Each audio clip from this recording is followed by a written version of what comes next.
Hola, ¿qué tal? Hablaremos ahora sobre lo que son los ruidos cardíacos, soplos y valvulopatías. Entonces tenemos aquí este gráfico en el cual podemos apreciar lo que son las clavículas, el esternón y esta línea delgada son las costillas, para explicar lo que son las ubicaciones auscultatorias de los focos del corazón.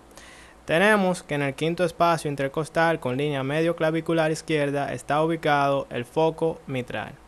En el cuarto espacio intercostal con línea paraesternal izquierda está ubicado el foco tricuspidio. En el segundo espacio intercostal con línea paraesternal izquierda está ubicado el foco pulmonar y en el segundo espacio intercostal con línea paraesternal derecha está ubicado el foco aórtico.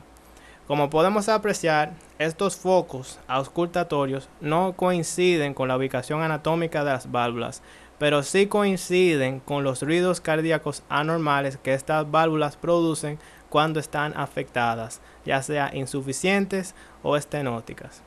Entonces, al momento de auscultar estos focos, se busca en un paciente normal un primero y un segundo ruido.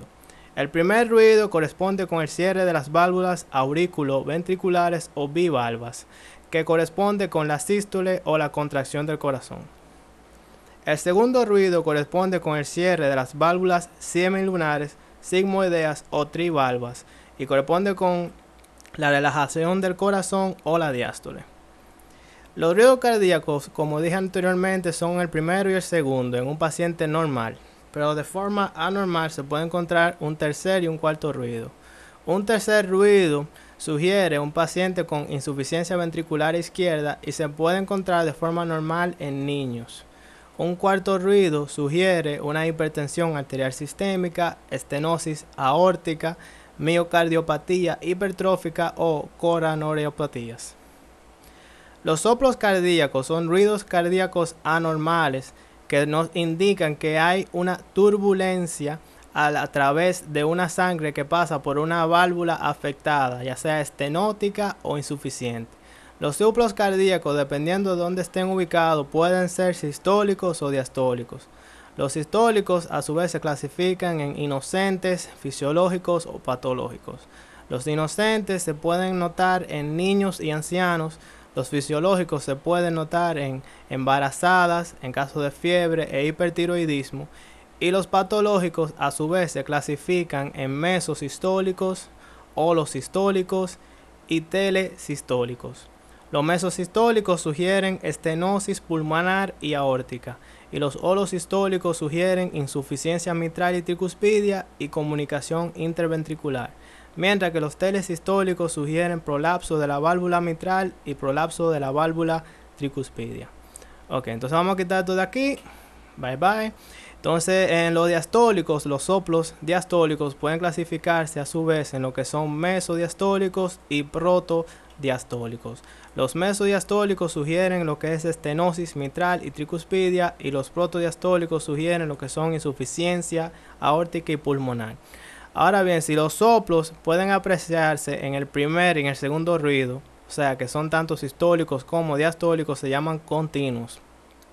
Los soplos continuos nos sugieren persistencia del conducto arterioso, fístula arteriovenosa y rotura del aneurisma del seno de Valsalva. Las cardiopatías congénitas. Disculpen. Estoy como con un trabalengua ahora.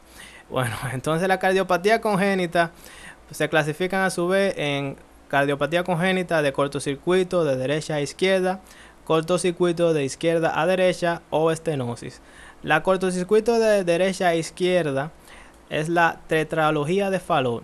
La tetralogía de Fallot se caracteriza por 4 anomalías en el corazón: comunicación interventricular, estenosis pulmonar, hipertrofia ventricular derecha y cabalgamiento de la aorta. Una mnemotecnia que se puede utilizar para estas características son la palabra coche. La C de el coche, o sea la CO de coche, quiere decir comunicación interventricular.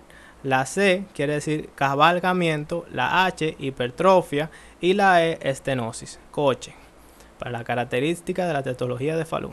Entonces, el cortocircuito de izquierda a derecha nos puede sugerir persistencia del conducto arterioso, comunicación interauricular, comunicación interventricular. Y las estenosis pueden ser estenosis mitral, pulmonar, aórtica o tricuspidia. Muchas gracias por su atención y nos veremos en el próximo slide.